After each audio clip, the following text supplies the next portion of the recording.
historical globalization affected Canada. Early contact. Early Europeans colonized Canada, believing it was an empty land, mainly for exploration and claiming land. While this land is so empty and unclaimed.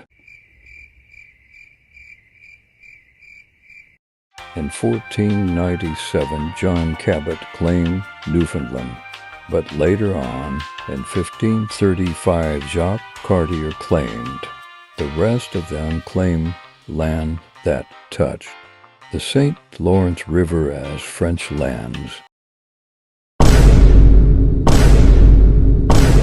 I am John Cabot, and I claimed this land.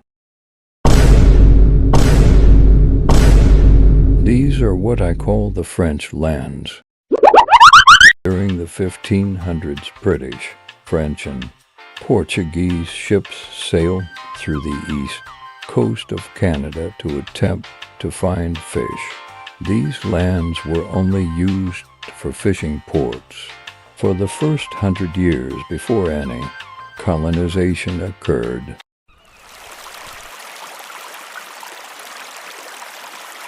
Early contacts between First Nations and Europeans were mutually beneficial by sharing resources like metal items, food, and animal pelts.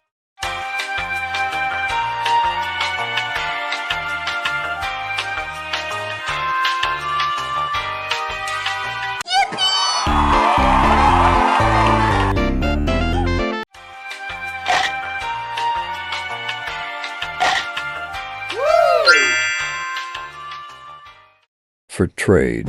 Later on, in the 1500s, beaver fur was trending in Europe because of its quality and how it was only native to Canada.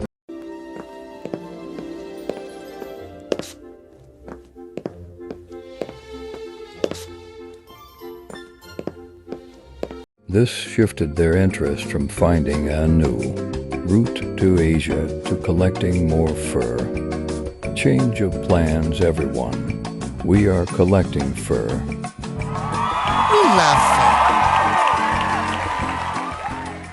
This brought the French settlers to Canada and began the fur trade and globalization in Canada. Fur trade didn't only affect the Europeans, it also affected the First Nation to travel long distances because their culture was so valued. At the time, conflicts. After the hit of the fur trade, there was a conflict between the Europeans and First Nations regarding their use of the land because of their different views on the land. The land is a gift, and we should all be equally sharing this land for survival.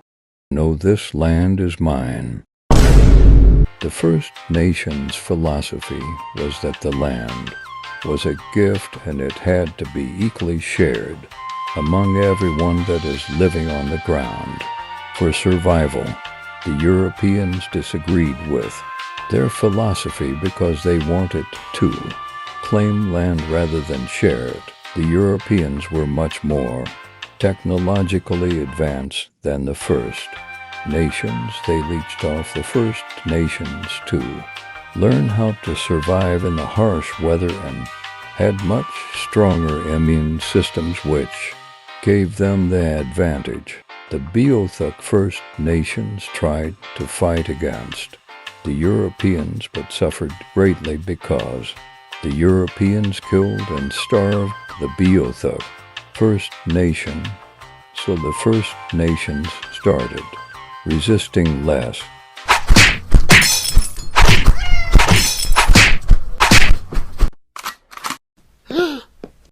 Hudson's Bay Company, while the French got a firm control over the fur trade in the St. Lawrence River Valley, the British wanted to find a way to get a share of the profit.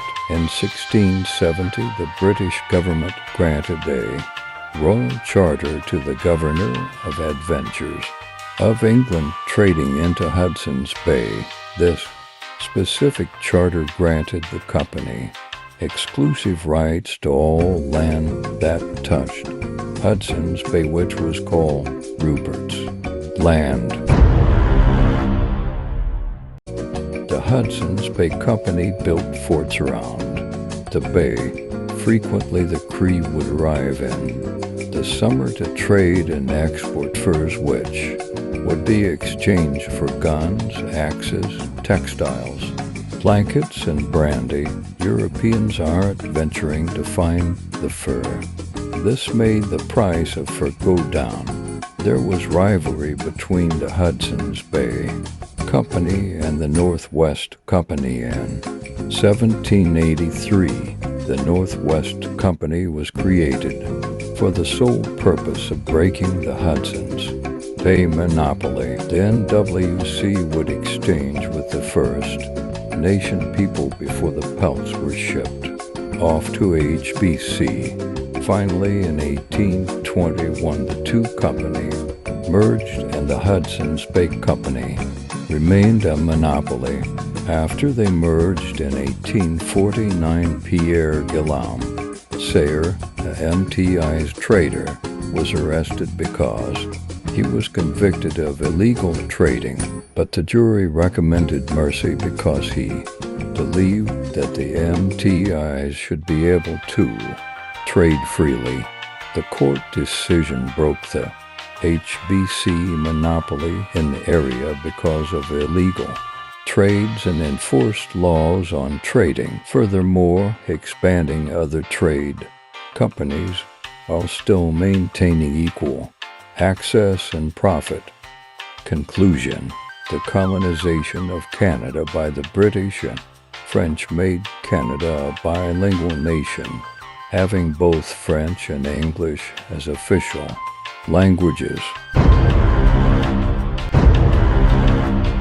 Since the Europeans weren't planning on permanently settling, and so it took longer for historical globalization to affect Canada, the Europeans forced the First Nation people into assimilation, causing them to lose a huge portion of their culture and heritage, which affected globalization.